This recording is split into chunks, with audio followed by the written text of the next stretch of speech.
Yeah, I wouldn't be surprised if we see just something like a Dynamax Palkia straight away. You can support it very well with the Grimmsnarl Incineroar, and the Moongus can keep it somewhat safe from the opposing Zacian as well.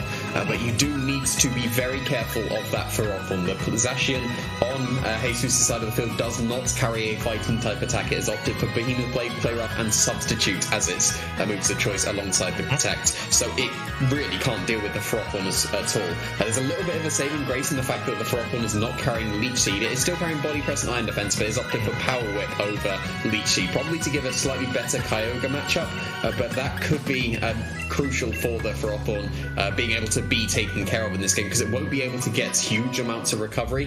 Palkia will still be able to absolutely chunk the Ferrothorn, even though it won't be doing super effective damage. It will still be able to do a very nice chunk, especially if it sets up the rain first to be able to just hit it on that especially defensive side. So there's a couple of, I was going to say tech choices, but lack of tech choices, I should say. The fighting type attacks on the Zacian that makes it weaker against the Ferrothorn, but no Leech Seed on the Ferrothorn makes it slightly weaker as well. So it is going to be a little bit awkward in that regard. And we are seeing the Palkia come out immediately for Jesus' side of the field, paired up with that Grimmsnarl, alongside the Whimsicott and the Kyogre on Paul's side. Talk about awkward. You do not want to run into a Palkia if you're leading with a Kyogre. But, however, we do have the Whimsicott on Paul's side of the field versus the Grimmsnarl, the Fairy type, being escorted from that Water type on the side, on Jesus' side. Jesus does have access to a couple of tricks up their sleeve with the Grimmsnarl. Of course, that Grimmsnarl is not prone to the prankster taunt of that Whimsicott, as it does seem like we're going to be getting a Dynamax straight off the bat in turn 1 of game 1 of the final, ladies and gents, and it is none other than Palkia going for that monstrous Dynamax form to just go ahead and just dish out huge amounts of damage. We see Whimsicott, though, opting to go for the Helping Hand onto the Kyogre. What will the Grimmsnarl do? Just goes for the Light Screen. It does set up that additional layer of bulk, which essentially nullifies that Helping Hand, and as a result, the Grimmsnarl gets a critical hit, knocked out immediately. I'm not sure if the critical hit did matter, as the Helping Hand may have deterred the differential between whether the Light Screen was set up or not, but Max Quake is coming out from the Palkia, goes into the Kyogre slot, does deal huge amounts of damage whilst boosting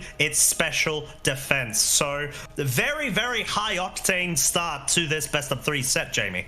Yeah, it's very interesting to see the Kyogre outspeed the Palkia as well. With the Life Orb variants on Palkia, you tend to run it very fast, and Kyogre is still outspeeding that, so it's not going to be boosting up the nature of the Palkia at all, but maybe the Kyogre is run as fast as it possibly can be. You don't always need to run that, especially if you're running Tailwinds. Usually if you're running max speed on the Kyogre, it's because you've got a +1 boost somewhere, but then you do have that with the Zapdos that is waiting in the back for Paul, so if you can get that +1 boost on the Kyogre, you do get to outspeed a lot of Pokemon like the Zacian and the Calyrex that you wouldn't be able to do without that boosting nature. So that coming into play here really nicely, being able to hit that Water Spout into the Grimmsnarl before the Max Quake came off. With the Max Quake and the reduction of HP as well, the Water Spout would have done very, very little damage to the Grimmsnarl, but instead outspeeding and KOing it immediately. Yeah, exactly that. As we're going to be seeing the Protect coming out from the Kyogre here. More of a passive positional situation. Play from Paul's side, setting up that Tailwind. We do see the Kyogre, of course, able to protect itself from that Zacian's attack. Max Quake now actually going into the Whimsicott slot, so he could go ahead and break that Focus Sash whilst further boosting both its own as well as Zacian's special defense. So it is now at +2 of its special defense. Zacian is at +1, and when you're up against Paul's kind of team, you do want to try to absorb and sponge all of this damage as much as possible and then retaliate with the damage from your side. Yeah, you definitely want to be able to, and you should be able to do some reasonable damage with the Origin Pulse still with the Kyogre. The special defense boosts are definitely going to help out a significant amount, but there's only one more turn of max available from the Kyogre, and it's not done from the Palkia, sorry, and it's not done too much damage to the opposing side of the field. Whimsicott is going to help out the Kyogre again. It will still be able to do a massive chunk of damage, but not to this Zacian that is going for Protect. Oh, yeah, trying to assist its partner there. Water Spout is only going to be landing onto this Palkia, which at times for resistance in Dynamax, it is not even going to drop a sweat. As we're going to be seeing the Max Wormwind more than enough stab boosted to go ahead and absolutely wail on Kyogre, knocking it out of this game one, and adding that bit more of momentum that you can, even though Paul's got Tailwind set up, the turns are starting to tick down and they're starting to expire. If you go into the Zapdos though, you can just start airstreaming, then you won't need to worry about any tailwinds in the future. If you just get one speed boost, then you'll be outspeeding for the rest of the game at this point. But while you've got the tailwind up, you can make use of your Zacian, just still being able to outspeed both of the Pokemon here. Dynamax has been used up on the Palkia at this point. It will absolutely be KO to any play rush that the Zacian on Paul's side wants to go for here into the opposing Palkia. And Behemoth Blade, if with a helping hand boost, would be able to KO the opposing Zacian. It did just go for a Protect as well, so that could still be an option, and then just be able to take care of the Palkia with the Dynamax Zapdos that is waiting in the back, as we did see the little sneak peek of. So really, the Zacian on Paul's side has its choice of a KO here. If you just go for Play Rough into the Palkia, that's a KO. If you go for Helping Hand Behemoth Blade, that will be a KO into the Zacian as well. If you go for the Play Rough into the Palkia, you are risking a potential Protect that could come out. If you go for the Zacian, it's a guaranteed hit unless they want to go for a double Protect, and that would open your Zacian up to a rain boosted Hydro Pump, which should be able to pick up the knockout. But that's still a much more guaranteed and, I guess, safer hit into the Zacian, because that should be picking up a knockout on any Pokemon that would switch in as well for the opposing Zacian, as it is opting to switch out here into the Incineroar. So actually Incineroar will be able to take a Behemoth Blade very comfortably. Yeah, makes a lot of sense. Bringing in that Incineroar, getting the Intimidate onto the Zacian, being able to go ahead and bring it back down to neutral of its stages. But guess what? Whimsicott has other plans on its mind. It goes and gives it a helping hand once again onto that Zacian, as if it were still with a +1 attack boost there, but it is still into that Incineroar slot, even though, my lord, that's not exactly chip damage. That's nearly a 2-hit KO, as Palkia is going to go for the Hydro Pump. It connects into the Zacian in the rain. Oh my lord, Zacian somehow survives on 5 HP. Yeah, that's a very impressive survival from the Zacian there. I would have expected the Rain Boost to be enough to, along with the Life Orb as well, to be able to pick up the knockout on the Zacian, but yeah, very well trained Zacian there. Is in range of a Fake Out from the Incineroar, and the Whimsicott should still be in range of a Rain Boosted Hydro Pump, so you could potentially get a double knockout here. You've almost certainly got to protect your Zacian to keep it safe from the Fake Outs that can come out from the Incineroar, and if the Whimsicott goes down, then you just get to get the paid switch into your Zapdos and start going for Play Rough into the Palkia and Airstream into the Incineroar, and that'd also be a double KO. So a very, very clutch survival for the Zacian. If you're down to just your Zapdos at the end, it could be a little bit dicey. It would still have all turns of Dynamax available, but then you'd have lost the huge amount of damage that could come out from the Zacian, and Paul is not going to lose the Zacian this turn to any Fake Outs. It is going to be protecting itself. Yep, as we're going to be seeing the Whimsicott now go for the Moonblast, of course, not dealing that much damage after all of those Max Quake boosts there. Hydro Pump actually targets the Whimsicott that completely ignores that Zacian, and will, as a result, pick up a KO there. It is still in the rain. It is still Life Orb boosted. Do not underestimate this Palkia's damage output, as the Zacian does show, of course, the Protect against Incineroar's attack there. Tailwind is out, as well as Rain. Yeah, it was nice predicting the Protect to the Zacian by going for the Parting Shot, but you kind of need to not go for Hydro Pump into the Whimsicott if you are going for Parting Shot, or even a self-Parting Shot into your own Palkia, so that you get that switch out. If you're predicting the Protect, which Jesus did very nicely, you can't KO the Whimsicott, as we just saw. You then don't get the Parting Shot switch out. If you do get that to leave the Whimsicott on the field with the Zacian still alive, you don't get the switch into this Zapdos that can now just go for Airstream into the Incineroar. That should be enough to pick up the knockout easily with the Life Orb that it is carrying as well. You get to go for Play Rough into the opposing Palkia. It's definitely low enough at this point that even though there's been Intimidates from the Incineroar, it should easily be able to knock out the Palkia. And even a Zacian that would be just hard switching in for the Airstream for the Incineroar as well, it would still take a huge amount of damage. You may want to switch out the Palkia instead, so that it's going to take a Play Rough with the Zacian instead, but then you're still almost certainly losing your Incineroar to any kind of Airstream that would come out. So yeah, very nice going for Parting Shot, but it kind of needed to be into his own Palkia there. Yeah, I would actually agree with that. I feel in this situation, as it's unfolded, Paul's just got the momentum now with their own Dynamax, as they've been holding off on using it up until the most opportune moment, as which has presented itself right now. Dynamax Zapdos is on the field. It is here to wreak havoc and to go ahead and try to get that game 1 win for Paul. So we're just going to have to see what moves have been slotted in. Sacred Sword comes out first from the Zacian, picks up the KO onto the Incineroar. It is out of game 1, and it is going to be followed potentially by this Palkia with the Max Airstream, but no, thanks to the Max Quake boost previously attained from its own Dynamax, it's able to survive as a Life Orb recoil damage has been chipped off of this Zapdos, and Palkia is just going for the Earth Power. It goes for the Earth Power, does finally get rid of the final 5 hit points that this Zacian did still somehow have. Could potentially be a little bit of a misplay there from Paul. I can see what he's going for, not trying to avoid the 90% accuracy of the Play Rough, because if you do go for just Airstream into Incineroar and Play Rough into the Palkia, that's a double KO for sure if Play Rough connects. But opting for just Sacred Sword and Airstream, maybe forgetting about the Quake boost that were on the Palkia, it has allowed it to be able to survive this. It's going to be close if the Zacian would be able to survive a Max Flare, because it is Life Orb boosted as well.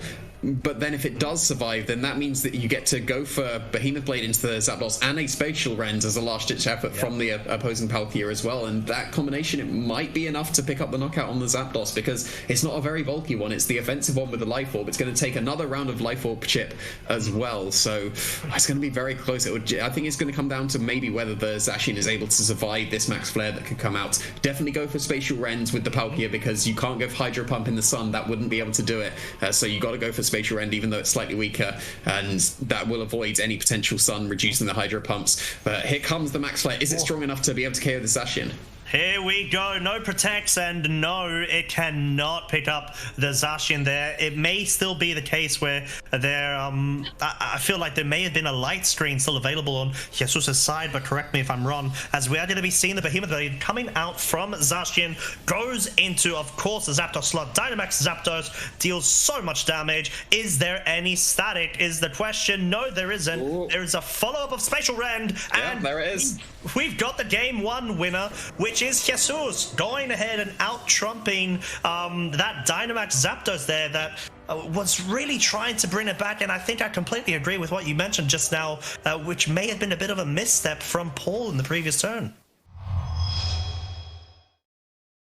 All right, so as we've previously seen, we know that this Grimmsnarl, of course, has access to both screens, so it can set up a Reflector, but we also know that the Whimsicott has access to Helping Hand, so I'm not sure if there could be any sort of cheeky play that Jesus is expecting or anticipating with a Helping Hand Play Rough into Palkia, if that makes sense or not, but you have to be wary of the Thunder Wave and any sort of Dynamax that Palkia may even go for turn 1. And you've got to worry about the potential Incineroar switching as well. You don't need to Dynamax your Palkia straight away. It is entirely reasonable to stall out that Dynamax, or put off the Dynamax, I should say, so that you can make use of it in the future turns. Because a lot of players do opt to just go for the immediate Dynamax turn 1, and that doesn't have to be the strategy. You can indeed, like we are seeing, switch out the Palkia, almost certainly for the Incineroar. Yeah, there it is. Get the Intimidate down onto the Zacian. Makes sense to switch in the Incineroar when you're facing down the Zacian and not the Kyogre yet. And yeah, that's definitely a very strong switch in for Jesus. They're not committing to the Dynamax straight away, especially because the Zacian went for a Protect this turn. Well, exactly that, and you don't even know if the Thunder Wave is going to come out, which, yes, Paul did anticipate that being the case, which is why they wanted to go protect the Zacian, go for Moonblast into what was the Palkia slot, which is now the Incineroar. It would have been preferable if that Moonblast did actually connect with the Grimmsnarl, but of course, Paul was just trying to play a bit more safer rather than go for any heavy reads. Yeah, and so, like that's a pretty reasonable turn 1 from both players. You get some chip into the Incineroar. That is going to help, and so oh no, oh my lord. Well, we were in a game there. So my lordy. I wonder. So we'll have to find out whose internet that was. So yeah, probably going to be Jesus's, given the fact that Paul was still able to input something there. I'm not too sure. We'll have to see who's was going to be there and what the ruling will be. And now that is a lot more awkward on what the ruling should be, because the game had absolutely started there at this point. So yeah, this is going to have to come down to what the judges would consider for this one, whether we can just replay for the final match, or do we just still go for disconnect is a loss, which is the ruling for online tournaments. So yeah. So yes, we're gonna try for the 3rd time after 2 disconnections for game 2. Both trainers are going to be repeating the same first turn. So we're just waiting for Jesus. There we go. They've just gone ahead and inputted their team. And fingers crossed, ladies and gents, that we get this game 2 and we don't have to, unfortunately, go with an alternate decision if there's even further mistakes going on right now. But let's find out. Let's find out. We're going to see the same leads. It is going to be the Dreamstyle and Palkia over on Jesus' side, whilst it is also going to be the Whimsicott and Zacian once again on pulls. So we are talking a bit about the turn 2, Jamie, where Incineroar did essentially have pressure with Fake Out or Parting Shot. Zacian had already protected. So I think you mentioned that Jesus would have that momentum of better positioning their Pokemon in anticipation of turn 3, correct? Yeah, they've definitely got a reasonable position. They can go for a Thunder Wave if they want, because the Zacian has gone for a Protect at this point, and the Incineroar can go for a Fake Out to just guarantee that, and no Behemoth Blade into the Grimmsnarl, so it can do things in the future turns as well. So it's still a pretty reasonable position, so gonna get that nice little bit of chip damage onto the Incineroar. It shouldn't be in range of Sacred Sword. If it would have been close combat, it would have almost certainly been in range with this extra chip, but Sacred Sword won't do it, so Incineroar should be able to do whatever it wants this turn. You'd have to go for a Moonblast and special attack drop. Oh, no, don't. Okay. So yeah, Moonblast did roughly the same amount of damage, so we're all good here. And yeah, it would have to be Moonblast and Sacred Sword, or maybe even Helping Hand Sacred Sword, actually, to be fair, to knock out the Incineroar. So it is Helping Hand. So if the Incineroar goes for a Fake Out, it can put stop to that. But if it doesn't, it's probably being KO'd here, and it didn't. But Reflect might save it. Here we go, ladies and gents. There is more action from this game too, apparently. Sacred Sword will just miss from picking up that KO. It will proc that berry on the Incineroar, that being, of course, that Figgy berry, recovering HP, but there's no Flare Blitz. There's just a Parting Shot, which makes a lot of sense. The Zacian is at -1 of its attack right now, and Jesus all of a sudden does have that free pivot going. They are going to be able to, more than likely, potentially even bring that Palkia back in right now, maybe get some Thunder Wave shenanigans going, but no, they actually have opted to go for the Zacian of their own. Yeah, this is a pretty reasonable switch in for the Zacian at this point. Even if you get the Thunder Wave down onto the opposing Zacian, you do risk Play Rush that can happen into the into the Palkia that would switch in. Zacian is not going to care too much about the opposing Whimsicott at this point. You can still start to stall out, not quite stall out turns, but still put off your Dynamax to be able to match the Dynamax of the Zapdos. If Palkia matches the Dynamax of the Zapdos, that'll be much more beneficial for Jesus, rather than just using up immediately the Dynamax. But we're still going to get some huge damage, especially with another Helping Hand coming out. Oh, as Light Screen is going to be set up now from Jesus' side, as Zacian just goes for that Behemoth Blade from Paul's side of the field. We'll be targeting the Zacian on the opponent's side as well. So not even being able to guarantee that 2-hit KO, testament to why Reflect and Light Screens in general are really good on Grimmsnarl, as the Zacian is very free to go for that substitute setup. Yeah, and that's a pretty free substitute at that point. The Behemoth Blade not doing too much damage there at all. Based on the damage, may even still need Helping Hands to break the substitutes based on that previous damage. So yeah, very nice position for the opposing Zacian on Jesus' side of the field at this point. You can now go for a Thunder Wave. You've got your screen set up all ready to go. So yeah, this is a pretty reasonable position for Jesus. Hasn't done any damage yet, but didn't really need to have done so at the moment. The Zacian is sitting at -1, facing down a Reflect as well. May not even be able to KO the Grimmsnarl at this point, especially if you switch back into the opposing Incineroar. If you do that, you don't get to Thunder Wave, the Pokemon that could switch in, but you'd still be able to intimidate even further and maybe keep the substitutes intact going into this future turn. But it makes sense to switch out the Zacian on Paul's side of the field to get rid of those attack drops. That could be taking a Thunder Wave on the switch in, though. Yeah, exactly that. It's very susceptible to that sort of play because there was nothing to stop that from going on. But we don't see any Thunder Waves coming out from the Grimsnarl, actually. It may just be a raw attack here, following suit of this Zacian, going for the Behemoth Blade, dealing so much damage. Guaranteeing, near guaranteeing a 2-hit KO there, dependent on subsequent rolls that may be incurred in the following turns. As Moonblast from Whimsicott comes out, goes into the Grimsnarl right now, just shy off of a 2-hit KO, whilst it will have... oh, sorry, not the Whimsicott, but the double up is actually into the Kyogre there with the Spirit Braid, being able to go ahead and drop its special attack. So Jesus anticipating a potential switch out there. Yeah, very nice covering if the Zacian stayed in, it's probably not picking up. It'd be really close if it's not knocking out the Grimsnarl. It would have done with a helping hand boost, but if it stays in, it's taking a huge amount of damage from the Behemoth Blade as well. So yeah, covering the bases really nicely there. It doesn't need to go for the Thunder Wave if you're just reducing the special attack of the Kyogre and putting it in range of any attack you would want to go for in the future as well. So yeah, really nice position for Jesus. The Kyogre's forced to protect itself here to keep itself safe, but that's still not breaking the substitutes on the Zacian.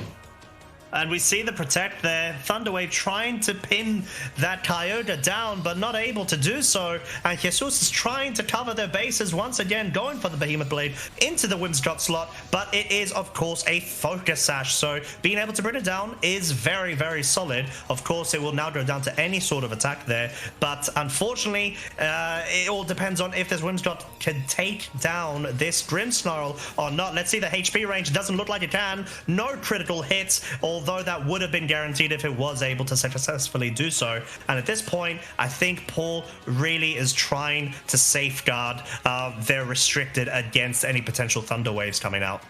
Yeah, they really need to start relying on the Zapdos that's waiting in the back at this point. You can go for a Thunder Wave into the Kyogre and a Behemoth Blade, and that keeps your substitute on the Zacian, or you could go for the knockout onto the Whimsicott with the Behemoth Blade instead. It'd probably be more beneficial to go for the Thunder Wave into the Kyogre, especially because the Tailwind is being set up. The Thunder Wave will cancel that down, and then you'll be able to just pick up the knockout on the opposing Kyogre. So Thunder Wave's going to slow down the Kyogre. You've got to assume that there's going to be a follow-up Behemoth Blade into that Kyogre slot, because it will be a guaranteed KO at this point. And then you can just Thunder Wave whatever comes in as well, unless it is going to be the Zapdos, but then the Zapdos would have to take a turn breaking the substitute of the Zacian, and we saw how much damage the Behemoth Blade did in that first game. It does over half damage to the Zapdos. That would put it really dangerously low so that the Dynamax Palkia can take care of it in the future. And if you go into the Zacian, the Grimmsnarl's just going to switch straight into the Incineroar, so it kind of has to be the Zapdos at this point. You need to go for the Moonblast into the opposing Grimmsnarl. You can do that to be able to take care of it, and then take care of the substitute on the Zacian, but you're going to be taking so much damage from the Zapdos on the way as well. And if you KO the Grimmsnarl, that gives just the switch into the Incineroar that can just KO Whimsicott with a Fake Out as well. And yeah, it's still got the substitute has been very useful for Jesus with this Zacian. It's going to keep it safe from this turn. It would have been just be able to pick up the knockout with the Lightning from the Zapdos previously if it didn't have the substitute at this range of HP. But yeah, the substitute is really nice here. And maybe you go for a Thunder Wave into the Whimsicott as well with the Grimmsnarl. Kind of might as well, because it's going to be KO to the Moonblast anyway. Going to dodge it anyway, but it was going to be KO to the Moonblast anyway, so it doesn't particularly matter here in this case, but it's going to go down to the Moonblast. It will indeed, and we don't see a Dynamax from Paul's side as well, so quite interesting play there. Maybe just trying to preserve those turns of Dynamax to when actual damage can be relayed onto Jesus as a Pokemon. As we did see, they just wanted to go ahead and destroy that substitute. So we are going to be seeing the Zacian go for the Behemoth Blade. It will actually be going for the Whimsicott, so just wanting to ensure that no further Tailwinds can be set up. It doesn't try to target down that Zapdos, as of course there is the threat of the static ability being procced onto it, forcing that paralysis status as well as the halving of the speed. So Paul's just going to have to try to think about the strategy right now. I think the strategy is always obviously to go for the Dynamax with the Zapdos and try to outpace Jesus's Pokemon as much as possible, whilst keeping the Zacian in good form to try to take down this Palkia. Yeah, it's an interesting choice not to Dynamax the Zapdos. It makes sense to try and put off your Dynamax, but you take the tiniest bit of extra damage from Life Orb than you would have done if you were in Dynamax as well. And you're taking the same amount of damage from Behemoth Blades in and out of Dynamax, so probably would it be more beneficial to take that slight reduction in the Life Orb recoil from the Zapdos, because this game is almost certainly over in 2 turns anyway, so that extra Dynamax turn may not come into play, because the Zacian on Jesus' side of the field, it can very easily just switch into the Incineroar, reduce the damage output from the Zacian, and then maybe a Play Rough and a Max Airstream will not be able to KO the Palkia because of the screens being set up still as well on Jesus' side of the field, and then you get to pick up the KO on the opposing Zacian as well. Here comes the switch out of the Zacian into the Incineroar, and now you just get to go for a Max Geyser or even a Max Quake into the opposing Zacian. That should be able to pick up the knockout, and if you try and protect it from this turn from the Max move that come out from the Palkia, you have to either KO the Incineroar with a Max move from your Zapdos, but that's leaving the Palkia completely untouched and we're in pretty much the same situation, or you go for the Palkia and protect your Zacian, and then you can just be faked out and doubled into the next turn anyway. So it's still an incredibly awkward position for Paul, even though they got the Tailwind up, even though they stalled out a turn and have all 3 turns available with the Zapdos. They'll have the speed advantage, but the Zapdos isn't going to be doing as much damage, and the screens could be very, very crucial here, because this Palkia matching the Dynamax of the Zapdos, it's going to be able to take on the attacks. It should be able to take a neutral Play Rough and a Life Orb Max Airstream, because those screens that were set so early in the game, the Grimmsnarl was just left alone. It was just Moonblasted 3 times. That was 2 extra turns it had available to just go for those screens. That could come in clutch for this Palkia. Yeah, exactly that, as we are going to be seeing the Zacian going for that protect. It was too scared. It did not want to try to go for the attack there, as it was susceptible to Palkia in that situation. Max Airstream, though, comes out from the Zapdos, does absolutely knock Incineroar out of the park with that Max Airstream. We'll be giving it that +1 in speed as well as Zacian too. So at this point, it is going to be outspeeding pretty much both of Jesus' Pokemon. Max Geyser, who is it targeting? It goes for the Zacian, so Paul making the correct decision for going for the Protect there. Does not want to risk that scenario, as the rain has now faded, and this does mean, of course, that Max Flare is once again super viable, as there is no weather on play in the battlefield, and it just comes down to whether the Zacian is scared of the Max Flare or not. Yeah, it had to be that play from Paul. Paul absolutely made the correct play. Catching the Incineroar on the switch in, not being KO'd with the Zacian as a protecting Airstream into the Zacian slot was definitely the correct play to make. You've got to wonder if the Zacian on Jesus' side of the field is going to opt for a protect this turn. If it does, and any attack goes into the Zacian, that allows Palkia to absolutely survive the turn and KO the opposing Zacian. But if you just go on the offensive with the Zacian on Jesus' side of the field, expecting the Palkia to be doubled up, then you'll be able to KO the Zacian on Paul's side of the field and or do huge amounts of damage to the Zapdos instead. So it's going to be quite a close finish. Paul, if he didn't make the Airstream into the Zacian play, would have almost certainly gone to Jesus at this point. Now it's a bit more awkward on whether the Zacian on Jesus' side of the field attacks or not, because the Palkia, if it gets a Quake into the opposing Zacian, it should be able to take on both the Pokemon. The Zacian did not protect it, and the Player Off is not doing much damage at all. No, it really isn't. It gets an attack drop, but that is negligible. That makes no difference. Max Airstream, double up into the Palkia. Jesus has not protected anything, which means that it is their turn to go on the offensive, even though Zapdos and Zacian on Paul's side have all of the speed and momentum. Behemoth Blade is coming out from Jesus' Zacian. Who is it targeting? It's going into the Zapdos, of course, and this may, ladies and gents, be a double up from the Palkia straight into there, but no, it's not. It's the Max Quake. It goes into Paul's Zacian, and it picks up the KO. And Jamie, this is looking to be a triumphant potential win from Jesus if they're able to go ahead and pick up this Zapdos in the following turns. Yeah, it's looking pretty good for Jesus right now, I would say. Even though the Palkia and the Zacian are pretty low at this point, the Palkia is almost certainly not in a max move range. And if you just go for Airstream into the Palkia, Behemoth Blade is absolute KOing. The Zapdos is low enough that the Palkia will be able to KO. You just need to attack with both Pokemon at this point with Jesus. You can go for Behemoth Blade and the Max Geyser. That is picking up the knockout, depending on even if the Zapdos would even pick up the knockout on the Palkia. Going for Max Guard at this point, maybe going for a Hurricane Confusion, going for the dodges of the Palkia makes sense as well. If you can take care of the Zacian, you now have the shaky accuracy of Hydro Pump, so definitely the correct play to go for Max Guard with the Zapdos. So Paul is absolutely making all the plays he can make to keep himself in this game. It is looking heavily in Jesus' favor at this point. You need to knock out the Zacian with a either Heat Wave or a Thunderbolt and dodge a Spatial Rend. But Spatial Rend is very accurate for an inaccurate move, like 95% accuracy is pretty good. Heat Wave does connect with the Zacian, and now you just need to... Oh, not even! That is going to be the game. Oh no, I think Paul had to be hoping for some sort of crit or double crits there, and then a miss from Palkia. But guess what, ladies and gents, we have your champion, Jesus Jimenez, is the victor of this final 2-0 versus previously reigning world champion Paul Ruiz. Wow, what a final.